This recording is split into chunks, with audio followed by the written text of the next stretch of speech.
Hello, everyone. Welcome to the 118th episode of the Spiritual Brainstorm. And in this video, I'd like to explore the concept of harmony within and without.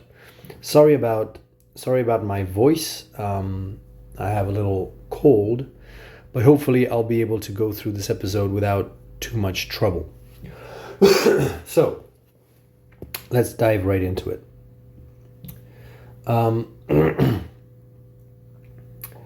So one really important thing is to understand the relationship between outside and inside. And let me just go back to basics. So you have the living cell, which we deem to be the fundamental building block of biology. But if you look at within the living cell, this is chemistry. But chemistry that has reached a high degree of harmony,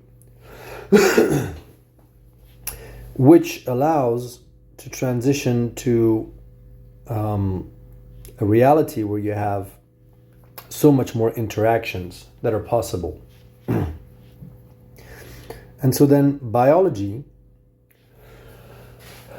can then start exploring itself through moving into higher and higher degrees of harmony as well. So for instance, when you have unicellular organisms,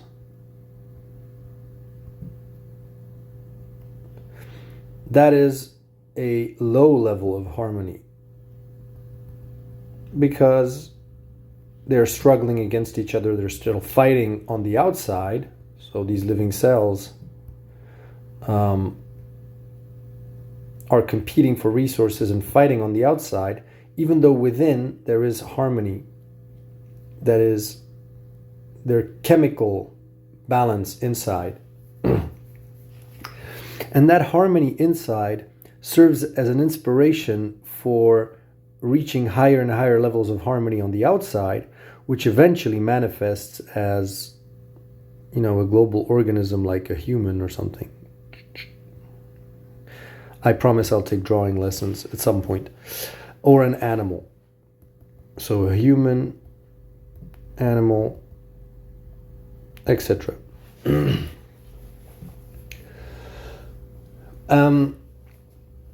And again, the same principle applies to us.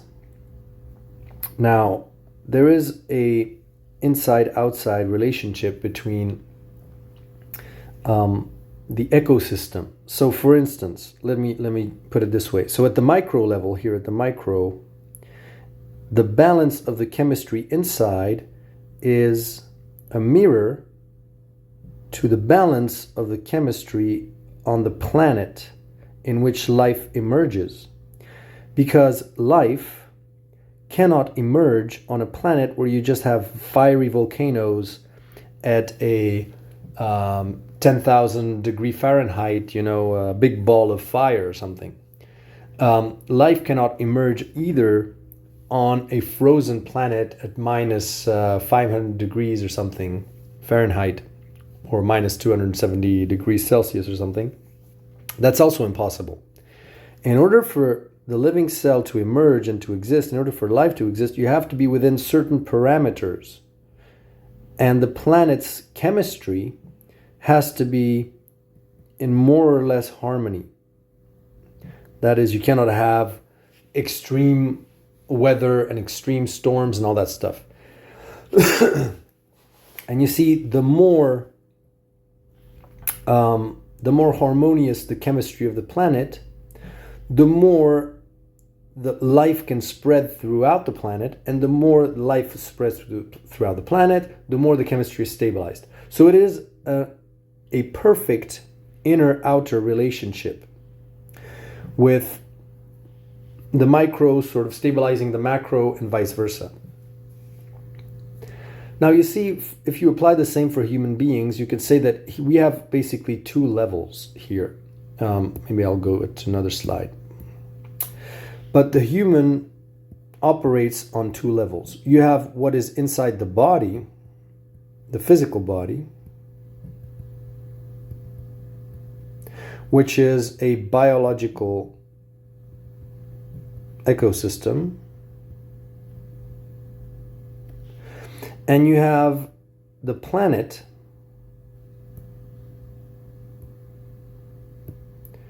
which is also a biological ecosystem. That's why we call it a biosphere.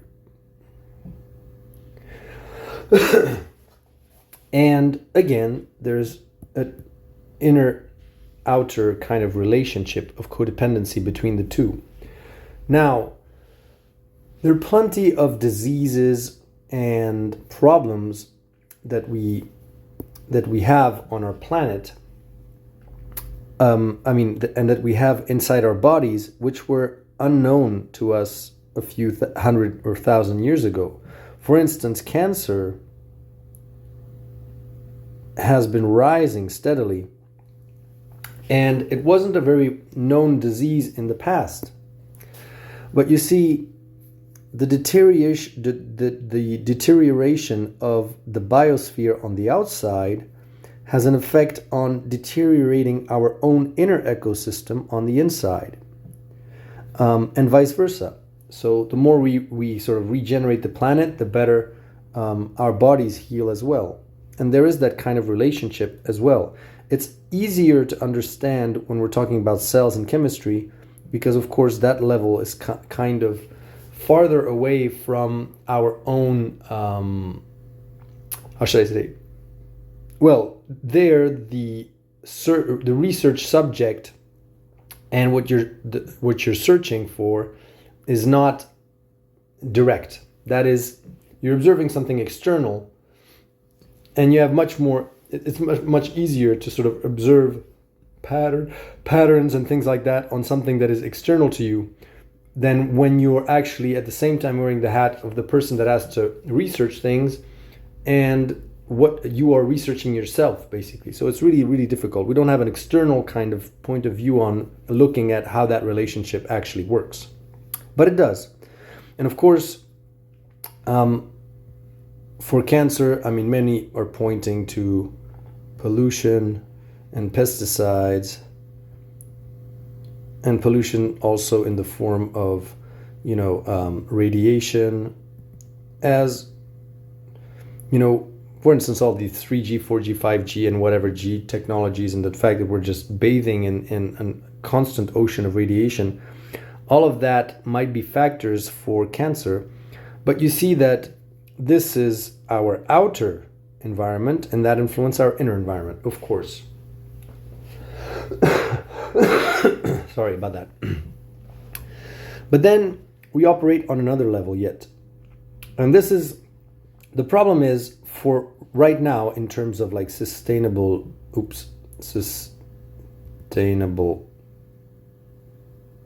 development, we have been focusing, and rightfully so, on restoring the biosphere, restoring and regenerating our societies and all that stuff. But, and of course, in restoring our bodies as well, because there are many movements to say that we need to eat healthier, to live healthier lives, to stop being in this kind of rat race and 9 to 5 jobs, or 9 to, when you're lucky, or 7 to 8 jobs, but this is all focused on the material, biological plane. But like I said, humans, because we're the bridge between two sort of layers in the universe, just like the living cell is the bridge between the world of chemistry and biology, humans are the bridge between biology and something else, which I have called the world of ideas, but it's much vaster than that. But you get the idea. What I mean by that is, for instance, if you go into a human brain and you look up justice, democracy. Where do these things reside in terms of their actual physical existence? Well, they don't. They're not in this 3D reality. They exist on another plane or another dimension, which is beyond space and time. The idea of democracy that you have in your head that you can, consult whenever you want is outside of time. It's not linked to, it's not time bound, and it's not space bound either. It is there, and that dimension is something that is beyond the physical dimension, beyond something that we can see and touch and all that stuff. And so, why am I talking about this? Is because ultimately, with this inside-outside relationship, if you have a conflict inside your brain between ideas, like for instance between capitalism and communism, because we are the bridge between the world of ideas and the physical world, what we tend to do is to connect to that realm of ideas, and then through human action physically manifest gradually the ideas that we focus on in our minds. So this is quite intuitive. If you just look out the window, how many elements in your reality are due to a natural biological process, and how many are there in virtue of manifestation into the physical of an idea, of an abstract idea. For instance, a house is an idea. It is not something that you can plant into the ground with a seed and that grows into a house. It is an idea that resides in the human mind, and that through human action, which is just basically a strategy or a way or rules that you set upon yourself for how you superimpose or how you bridge two different realities. So you can view reality, of course, as just pure energy, which is being molded by successive layers and dimensions, which mold it into more and more sophisticated stuff. Like you would have the physics layer, where at that level you just have random gases of hydrogen atoms bouncing around. And then you come up with the idea of a star, which is the bridge between the world of physics and chemistry, because we know that from the dead star are created all the other elements which allow to create planets. Here you have planets. And then here you have the world of biology. And then the idea that is in between those two is the living cell. And then the world of ideas, the realm of ideas, or the dimension of ideas is here. And the bridge between those two is the human, of course. And there's always this inside-outside logic all the time. What is inside of us as ideas tends to start manifesting on the outside gradually and given certain rules. So instead of saying that we agree upon, we just agree as a network of humanity, as a network of humans, we adopt a series of paradigms which allow us to form a sort of a network, even though it's an unconscious network. People are not necessarily conscious that they're part of that network, but just like your cells might not be conscious that they're part of a network inside your body, even though they are, of course, because otherwise you wouldn't be alive. But inside the womb, the cells might not be at that level of consciousness, and they need to be sort of enveloped by a kind of a consciousness which pilots and steers their development so they don't create anything like stupid, like grow into a cancer, or so it's very much directed. And birth is just the moment sort of where this aha moment where every single part of the body sort of realizes that it's part of something global, and that allows a new form of consciousness which sort of oversees the entire global being to sort of steer it and pilot it. So when a baby is stillborn, it just means that its parts didn't achieve the level of awareness or consciousness to say, oh, we are all part of the same global organism. We are one unit. We will function as one unit. And that is the conditions for enabling the download, if you will, or the manifestation of the consciousness of the baby, which identifies again as one, as a unit. Like when you speak about yourselves, you don't speak on behalf of your stomach or on behalf of your hand. You think of your entire body as being just one unit. Even though you know it's composed of parts, you still feel as if it's all interconnected and linked. A stillborn baby, the individual cells in that baby are alive, quote unquote. They live their own separate lives. They'll just, and that will manifest to us, looking at that from a higher perspective, as the baby just sort of decomposing and stuff. But decomposition does not mean death. It just means that each cell basically just starts living a unicellular kind of life again, and not a higher, sort of not part of a higher consciousness. So all of this digressions to say that we are focused on this physical harmony. So making sure we restore the land, we take care of pollution and all that stuff. And all that is fine, but I hope you realize that that is only one problem that we have. And the bigger problem is the wars that are going on inside our own minds. Because one way or another, those are going to manifest on the outside. Now, here's to go really metaphysical. What is inside for us will be perceived as an outer reality for the being that we are a part of. So I hope that kind of makes it, I don't know how clear that is, but basically our inner ecosystem on the physical level, so the ecosystem of our organs and all that stuff, manifests as an outer ecosystem in the form of the biosphere. Our inner ecosystem of ideas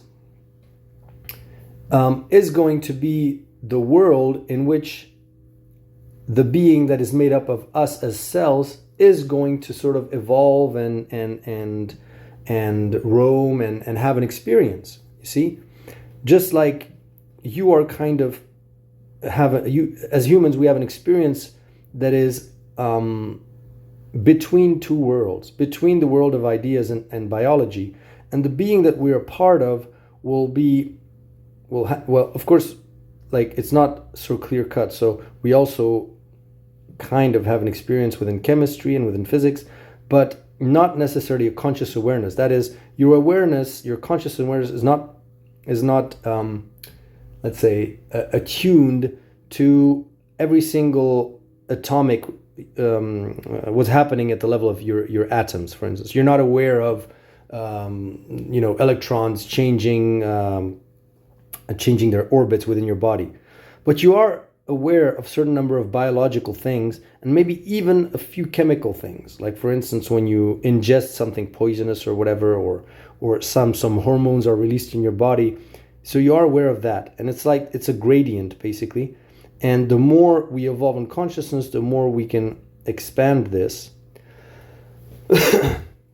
And the being that we are, the cells of, will have an experience which will be even broader here, and will go beyond ideas, so beyond things that we would be able to comprehend as humans. So just like this idea of justice and democracy are inaccessible to ourselves, like there's no way that you could translate these ideas so that your individual cells would be able to comprehend them, yet these ideas are available to us given a very complex and sophisticated network of neurons in our brain. And so you could say that a very sophisticated network of humans can host a certain number of things that are completely beyond our comprehension, and that you would never be able to translate as a concept or as an idea at the individual human level.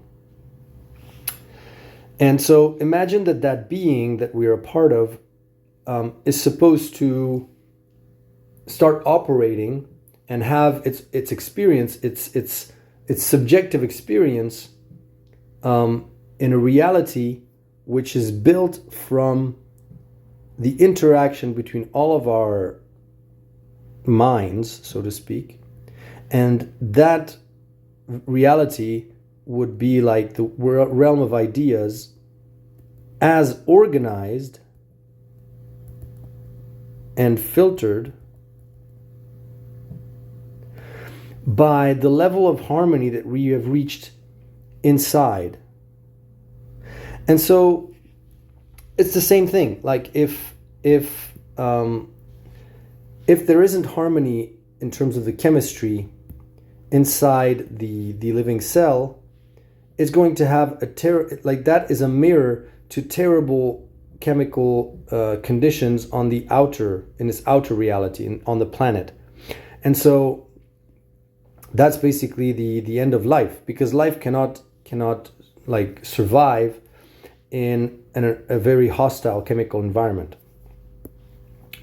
And the being that we are a part of, that being cannot survive in a world where the ideas that it's experiencing are constantly opposed to each other and are very conflicting. And so we're often talking about moving beyond duality and non-dualism. And like I said in some previous videos, sometimes if you're not at a very high level of consciousness, it's better to be in a no thought state. And that is what many spiritual teachers have been saying for a long time. You know, if you look at Zen Buddhism and all that stuff, and even if you read Eckhart Tolle and modern spiritual teachers, many of them are about learning not to give like too much attention to all of these pesky ideas that come into your awareness, and feed them with energy. Like, for instance, there's this idea of, oh, capitalism is such a bad system in society, and everybody's unhappy and everybody's ill, and we should destroy it because it's bad, and blah blah blah blah blah. That, don't forget that is a conflict going on inside of you, which the being that we're a part of would experience on the outside, and it would be like a baby being born into in the middle of war, basically. In the middle of war, like imagine like you're born, and then bam, everybody's fighting, and a knife just pierces you, and you're dead. It's a very hostile environment, and it would not, like a being that we would be a part of would not be able to survive. Its consciousness would not be able to survive in that kind of environment. And that's fine, of course, to reside in no thought when you're at a lower level of consciousness. What's even better, well, not better, but I mean, in my mind, once you reach a certain level of consciousness, it is reconcile all that is seemingly opposed. It is to find how, for instance, this is a really crude example, but basically how capitalism and communism converge, how you can marry them, how you can find ways to reconcile them, and that then sort of pacifies or harmonizes the realm or the world of ideas. And if you look at like our world today, of course we have problems linked to the physical and to the biological, but we also have a ton more problems of ideas clashing. So when groups of people form networks of like-mindedness, in terms of their ideas, and they are in a state of consciousness where they're opposed to something, then they are not really, it's almost like they're giving up their free will and become agents of a sort of living idea, which, I mean, in the spiritual community, they're called thought forms, or even better, egregores,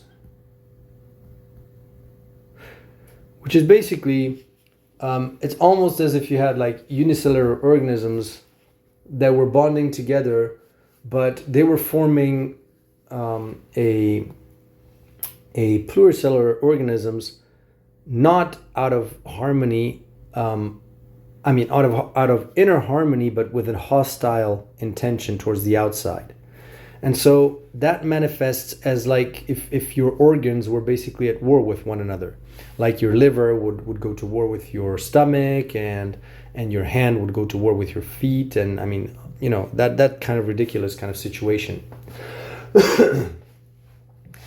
And so the thing is, while harmonizing the physical level is something that we can do via the outside reality. That is, you can actually take a shovel, you can actually pick up trash, you can put it in the trash can, you can do all these things on the outside.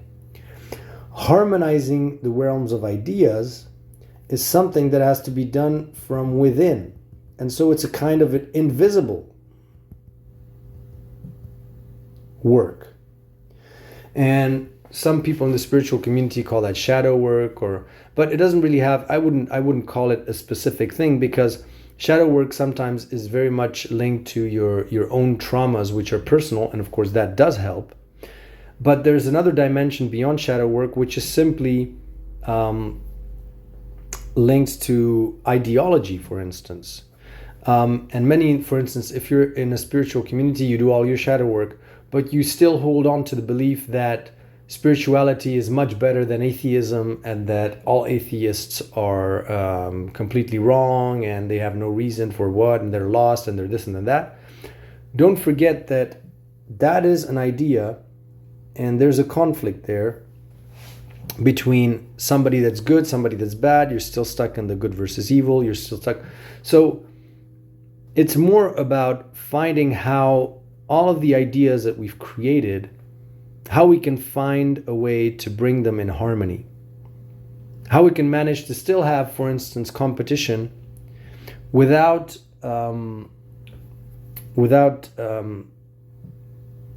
harming cooperation. And I'll give you an example, for instance. I mean, I really love to participate in what's called a game jam. That is, you, as a developer or an artist, you go to a certain place, and over the weekend you develop a mock-up for a video game, and you form teams, and you try to develop the best kind of mock-up, and then the best mock-up sort of wins and gets a certain prize. So there is an element of competition, but there is still a sort of an atmosphere of cooperation, of underlying cooperation. That is, no one is completely like fighting, and still people are helping each other out. And so there is that kind of atmosphere there. And you still have competition, though, as a kind of a motivator, as one kind of motivator, you know.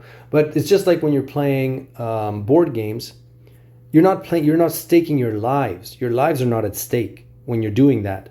Whereas competition in capitalism, very often, unfortunately, it's about winner takes it all, and then if you lose, sometimes it's your life that's at stake. And then, of course, it's completely insane and crazy, because people do crazy things in order not to lose. And so you can That's one idea, just one very simple way of reconciling something that seems like an opposite, where you can have both experiences and they're actually quite healthy.